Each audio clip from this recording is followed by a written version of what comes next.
Welcome back for another book review. Today we are talking about, I should have grabbed it, this one. I have a stack that I'm recording today, if you're wondering.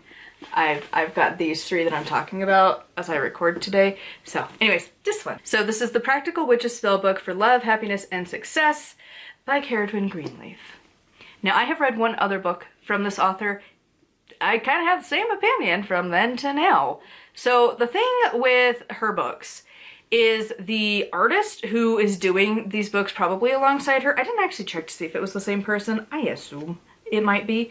But whoever is in charge of the artwork and like the prettiness of this book, A+. Definitely earned a star just for that person.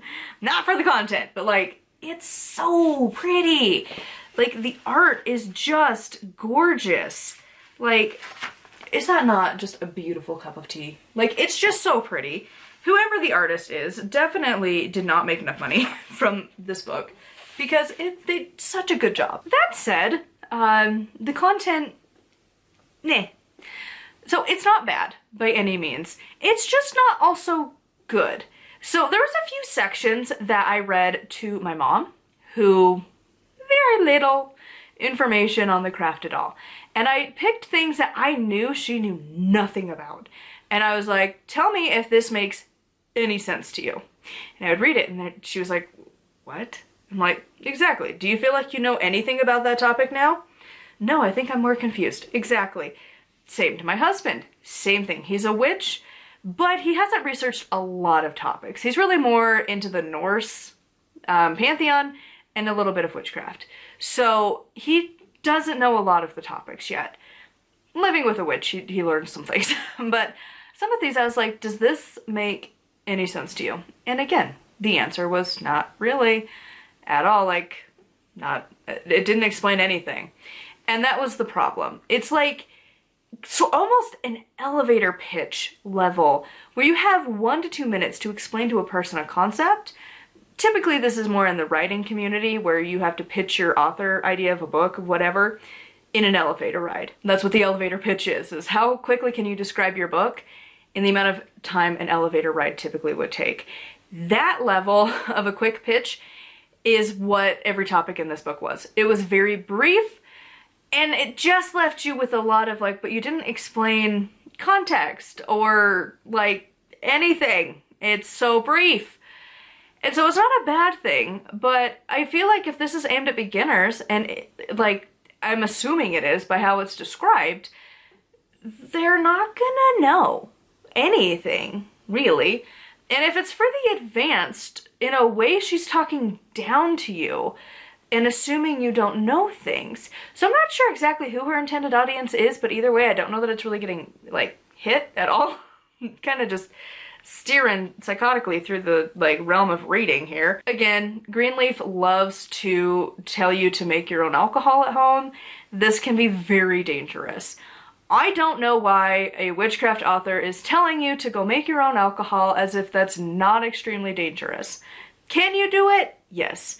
A lot of witches will. A lot of people will make their own mead or their own wine and sometimes their own beer. However, you need to learn from somebody who does that because it can go bad so easily and it can kill you. It can become toxic, it can become poison, and it will kill you if you don't do it just right. This does not include those steps. I don't know that the person, obviously Cerridwen Greenleaf is not her real name. So whoever the actual author is, I don't know that they've actually like done it. So that kind of thing, I wish there was a disclaimer of like, hey, here's a brief thing, but like you definitely need to research more. And I don't trust authors that don't say that. As an author myself, currently writing my own witchcraft book, there's stuff that I'm like, you need to talk to the professional in that industry, in that field who knows the stuff. I don't know that stuff. I'm not a lawyer. I am not because I'm writing a death book. So I'm not a funeral director. I don't live in your specific states. Laws change. But like in this context, you probably aren't making it all the time. There are like specialists who do this. There are professionals and they can help you with that. But there's no like disclaimer of like, if you do this wrong, it can hurt you.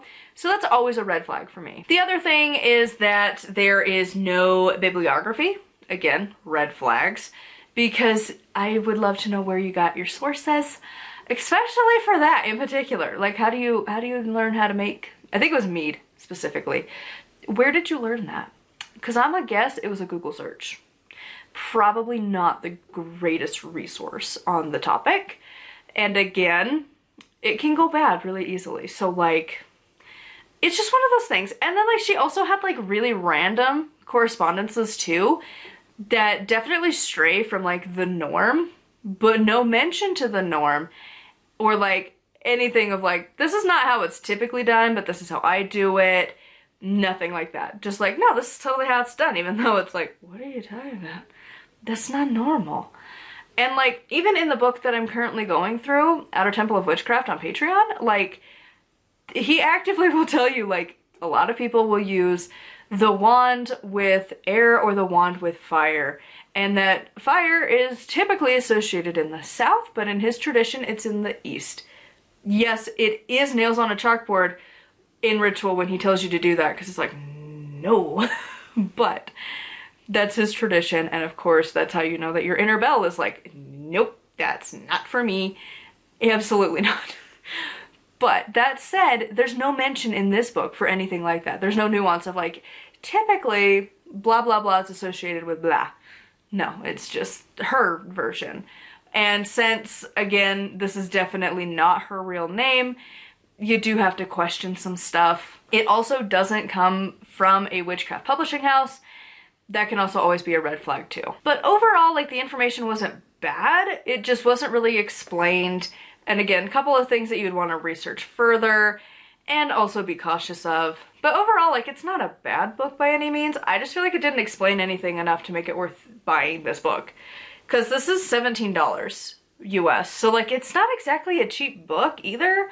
And it is relatively small too, especially considering how many illustrations there are. Like, it is very spaced out for a book.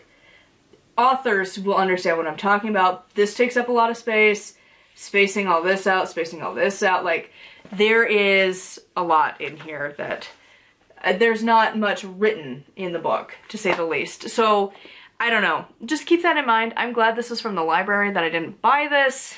Is it the worst? No. Actually, I didn't look at the author when I had rented this. It wasn't until I was like actually going through the book, I was like, oh, it's her book. That makes more sense. I just looked at the pretty cover, to be 100% honest. I was like, oh, let's find out what practical is. And then I was like, oh, never mind. So, I mean, she's not a terrible author. I just don't really like her that much. All that said, I would love to hear your thoughts on this one in the comments down below. Huge thank you to my patrons. I'll have their names here on the screen. If you'd like to support me and get access to exclusive content, it is patreon.com/nightwillowcrafts. Make sure to like and subscribe. I post every single day. And until next time, thank you so much for watching, and blessed be.